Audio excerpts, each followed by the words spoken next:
না পাহাড়ে ঝর্ণা দেখেছেন? কারা কারা দেখেছেন হাত উঠান। যাক শুকুর আলহামদুলিল্লাহ, অনেকেই দেখেছি।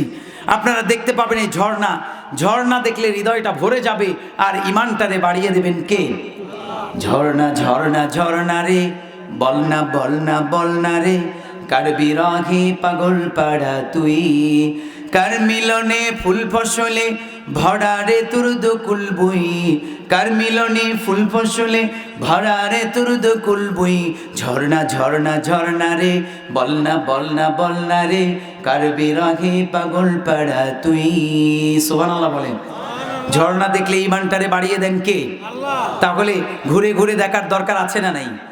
এরপরে সাইহুনের 2 নাম্বার ব্যাখ্যা হলো, সাইহুনের ব্যাখ্যা হলো আল মুজাহিদুন। মুজাহিদুন মানে জিহাদ করা। জিহাদ করব কার খুশির জন্য? জিহাদের ডাক দিলে বাড়িতে বসে থাকা যাবে? যদি কেউ বাড়িতে বসে থাকে, জিহাদের ডাক আসার পরে বিশ্বনবী বললেন সে মুমিন না, সে হচ্ছে একজন বড় মুনাফিক। আওয়াজ করে বলুন ঠিক কিনা? সে মুমিন হতে পারে? জিহাদের ময়দান থেকে মুনাফিকরা ভেগে এসেছিল, তো মুনাফিক কখনো জিহাদের ময়দানে যেতে পারে না।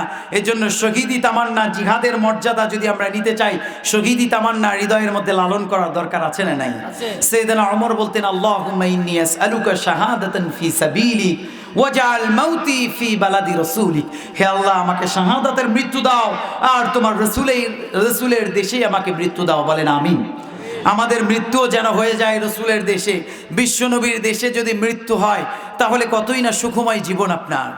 অনেক মানুষ হাজী সাহেব গিয়ে ওখানে ইন্তেকাল করে, আমাদের মৃত্যুও যেন আল্লাহ তাআলা বিশ্বনবীর পাশেই যেন হয়ে যায়। সকলেই বলি আমিন। আচ্ছা, আপনারা যদি এখানে মৃত্যুবরণ করেন আর কাবার পাশে মৃত্যুবরণ করেন, বলেন তো কোনটা ভালো হয়? কাবার পাশে যেন সিজদারত অবস্থায় আল্লাহ তাআলা আমাদেরকে নিয়ে যায়। পড়েন আমিন। 2 নাম্বার ব্যাখ্যা গেল আল মুজাহিদুন, জিহাদ করব কার খুশির জন্য। এরপরে সাইহুনের 3 নাম্বার ব্যাখ্যা হলো সাইমুন। সাইমুন মানে হলো রোজা রাখা। আওয়াজ করে বলুন কি রাখা? রোজা রাখা। আমরা রোজা রাখি কার খুশির জন্য? এই যে 2 মাস পরে রোজা আসছে, রোজা রাখবো কার খুশির জন্য? আপনাদের এলাকার লোকেরা রোজা রাখে হুজুর? ঠিক মতো রোজা রাখে? মানে কন্টিনিউ পুরো মাস রোজা রাখে তো না? 3 বেলা খায়, অনেক গাড়ি চালায় যারা, এরা কিন্তু বলে যে হুজুর আমি রিক্সা চালাই জন্য রোজা রাখতে পারি না। আরে আপনি তো রোজা রাখলে আপনার প্রতি আল্লাহ বেশি খুশি হবে, যে আপনি কষ্ট করে আবার রোজা রেখেছেন, আল্লাহ তাআলা খুশি হয়ে যাবে। এজন্য সবাই রোজা রাখবো। বিশ্বনবী বলছেন যারা রোজা রাখবে তাদের জন্য সুসংবাদ। বলেন সুবহানাল্লাহ। রাসূল বলছেন ইন্না ফিল জান্নাতি সামানিয়াতু আবওয়াব। জান্নাতে যাওয়ার সময় জান্নাতীদের জন্য 8টি দরজা রয়েছে। আওয়াজ করে বলুন কয়টি?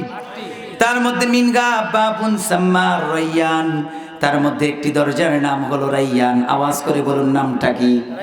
রাইয়ান। লা ইয়াদখুলুহু ইল্লা সাইমুন, রোজাদাররা ছাড়া কেউ ওই দরজা দিয়ে যেতে পারবে না। মান দাখালাহু লাম ইয়াজমা আবাদা, আর যে ব্যক্তি একবার ঢোকার চান্স পেয়ে যাবে তার চিরকালের জন্য তৃষ্ণাটারে মিটিয়ে দেবেন কে? তৃষ্ণা মিটে যাবে। এই যে আমরা মাহে রমজানে রোজা রাখার পরে তৃষ্ণা এত লেগে যায় যে আমরা খেতে পারি, সামনেই পানি আছে, শরবত আছে, সমস্ত কিছু ইফতার নিয়ে রেডি আমরা, কিন্তু just you are waiting for the green signal for আজান। এই আজানের অপেক্ষায় যে আমরা বসে আছি, এই জন্য সেই দিন কাল কঠিন কিয়ামতের ময়দানে রাইয়ান নামক দরজা দিয়ে আমাদেরকে জান্নাতে প্রবেশ করাবেন কে? জান্নাতে যেতে চাই কি চাই না? তাহলে সাইহুনের ব্যাখ্যা হলো সাইমুন। 3টি ব্যাখ্যা বলেছি। 1 নাম্বার ব্যাখ্যা হলো সাইহুনের ব্যাখ্যা হলো সারিহুন। সারিহুন মানে কি? ভ্রমণ করা। আওয়াজ করে বলুন কি করা? 2 নাম্বার আল মুজাহিদুন মানে জিহাদ করা। 3 নাম্বার সাইমুন মানে হলো রোজা রাখা। তাহলে সাইহুনের 3টি ব্যাখ্যা বললাম। মুমিনদের গুণ বলছিলাম কয় নাম্বার? 4 নাম্বার। আপনাদের মনে আছে তো? 1 নাম্বার, 2 নাম্বার, 3 নাম্বার বলেছি। আপনাদের কি খারাপ লাগছে? আপনাদের যদি খারাপ লাগে তাহলে শেষ করে দেব। তাহলে গুণগুলি শেষ করব। জি, আমরা শেষ পর্যন্ত থাকবো তো? তাহলে যারা ভলেন্টিয়ারের দায়িত্বে আছি তারা একেবারে শেষ মাথায় বসে যাই, কোনো চাচাও যেন বের হয়ে যেতে শেষ পর্যন্ত। আমি যদি ধৈর্যের সাথে বলতে পারি, আপনারা শুনতে রাজি আছেন তো? আল্লাহ তাআলা আমাদেরকে কবুল করুক। আসলে এগুলো কোরআনের আকর্ষণ। কিসের আকর্ষণ? কোরআন শুনতে আমরা পছন্দ করি, এটাই আমাদের মুমিনদের লক্ষণ। বলেন সুবহানাল্লাহ।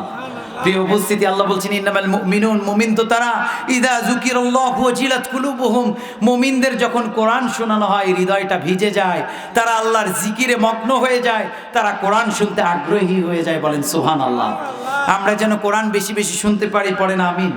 তাহলে বলছিলাম কয় নাম্বার গুণ? এরপরে 5 নাম্বার গুণ আর 6 নাম্বার গুণ আল্লাহ একসঙ্গে বললেন। 5 এবং 6 নাম্বার গুণ আল্লাহ একসঙ্গে বললেন। আল্লাহ বললেন আর রাকিউন সাজিদুন, মুমিনরা রুকু এবং সেজদা করে। একজনকে আওয়াজ করে বলুন তিনি কে? আমরা সেজদা করি কাকে? গভীর রাতে আমরা কাকে সেজদা করি বলেন তো? কোনো পৃথিবীর মানুষকে সেজদা করি কাউকে দেখানোর জন্য? গভীর রাতে যখন আপনাকে কেউ দেখে না, ওই কঠিন মুহূর্তে রাসূল বলছেন কিয়ামতের ময়দানে যেমন আল্লাহ তাআলা হাজির হবেন, ঠিক তেমনি এই যে প্রতিদিন যে শেষ রাতটা যায়, আল্লাহ তাআলা সপ্তম আসমানে এসে বলতে থাকে আলা মিন মুস্তাগফিরিন আগফারলা, আলা মিন মুস্তারজিকিন আরযুকালা, কে আছো আমার কাছে ক্ষমা চাও, আমি ক্ষমা করে দেব। বলেন আমিন। আমরা যেন ক্ষমা পাই, বলেন আমিন। এরপরে বলছেন আলা মিন মুস্তারজিকিন আরযুকালা, কে আছো আমার কাছে রিজিক চাও। এই যে এসে বলছে ওই গভীর রাতে আমরা যে আল্লাহ তাআলাকে, আরে মিয়া আপনি যদি একটা এমপির সঙ্গে দেখা করতে পারেন, চেয়ারম্যানের কাছে গিয়ে সেলফি নিতে পারলে হুজুর আমাদের হৃদয়টা ভরে যায়। আর এমপির সঙ্গে হলে তো ওই সেলফি কয়বার যে ভাইরাল করি আমরা, এর কোনো